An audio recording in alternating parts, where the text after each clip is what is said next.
నీకు అసలు అధికారంలోకి వచ్చే అర్హత కాదు, ఒక రాజకీయ పార్టీగా ఒక పోటీలో ఉండే అర్హత ఉందా చంద్రబాబు నాయుడు కానీ ఆ తెలుగుదేశం పార్టీ కానీ? ఇంత చిల్లర వేషాలు ఎవరన్నా వేస్తారా ఒక political party? If you consider your self main ఏమంటాం కాంపిటేటర్ లాగానో అధికారంలోకి రావాలనుకున్న పార్టీ అయితే ఇదే ప్రజల జీవితాలతో ఆడుకునేది ఆట, అందులో వృద్ధుల జీవితాలతో ఆడుకునే ఆట.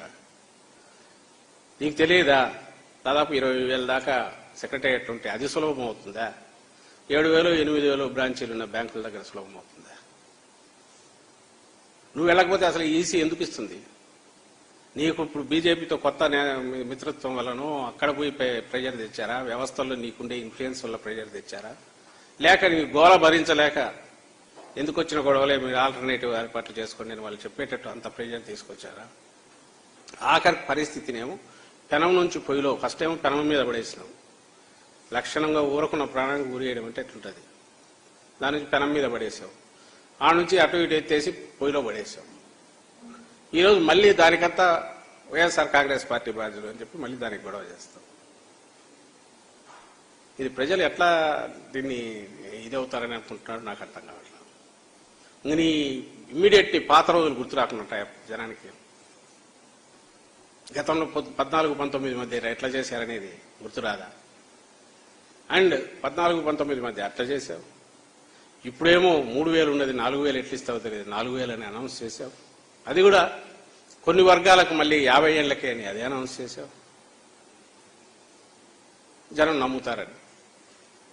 నువ్వు ఇస్తే ఏమవుతుంది, నువ్వు వస్తే ఎట్లుంటుంది అనేది మళ్ళీ ఒకసారి ఫ్యూచర్ మళ్ళీ అధికారం లేక పొరపాటున అధికారం లేక కాదు, మీకు ఓటు వేయడం అంటే మళ్ళీ 14-19 మధ్య ఉన్న నరకం ఆ చీకటి రోజులు మళ్ళీ తెచ్చుకోవడమే.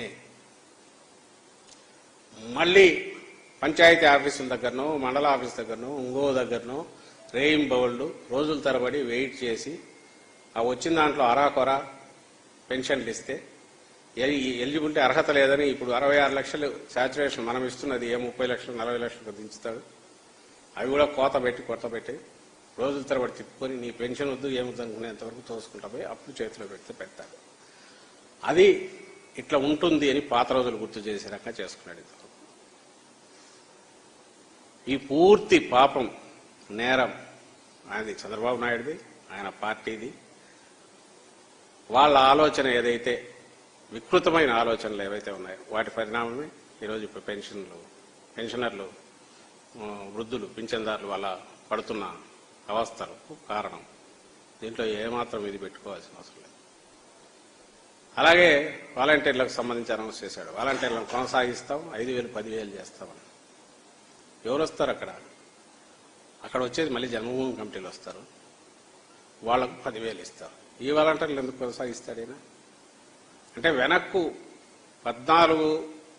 2014లో తన పూర్తి విశ్వరూపం ఏదైతే చూపించాడో 19లో దించినందుకు తనను అంత అవమానకరంగా దించిన రాష్ట్ర ప్రజల మీద ఆయనకు చంద్రబాబు నాయుడుకు ఎంత కసి ఉందో, 14లో అవమానం జరగకపోయినా అంతగా కసి తీర్చుకున్నవాడు ఈసారి తనకు జరిగిన 19లో జరిగిన అవమానానికి మళ్లీ పొరపాటున ఓటు వేస్తే ఈయనకు ఇంకా ఎంతగా తొక్కుతాడనేది నిప్పులగుండంలో వేసి రాష్ట్రాన్ని రాష్ట్ర ప్రజలంతవరకు వాళ్ళ బాధ పెడతాడు, ఇబ్బంది పెడతాడు, చెలగాట మాడతాడు జీవితాలతో అనేది ఈ ఒక్క పెన్షనర్ల విషయంలో ఇప్పుడు ఆడుకుంటున్న నాటకం చూస్తేనే, ఆయన ఆడుతున్న నాటకం చూస్తేనే, ఆయన ఆడుతున్న డ్రామా చూస్తేనే అర్థమవుతుంది. మళ్ళీ పాత వ్యవస్థ వస్తుంది, ఖచ్చితంగా దాని చేతిలోకి మళ్ళీ రాష్ట్రం పోతుంది. కింద వీళ్ళు మన గ్రామ దానికి సంబంధించిన తరపు జన్మభూమి కమిటీలది, వాళ్ళకు 10,000 ఆదాయం. సో వాళ్ళకు అడిషనల్గా వాళ్ళకు హక్కులు అధికారాలు కల్పించే కార్యక్రమం జరుగుతుంది అనే విషయం ప్రజలు అందరూ గుర్తించాలని కోరుతున్నాం. తర్వాత ఇంకొక 2-3 విషయాలు మేనిఫెస్టోకి సంబంధించి. మేనిఫెస్టోలో చూస్తుంటే మొన్న ఈ మేనిఫెస్టో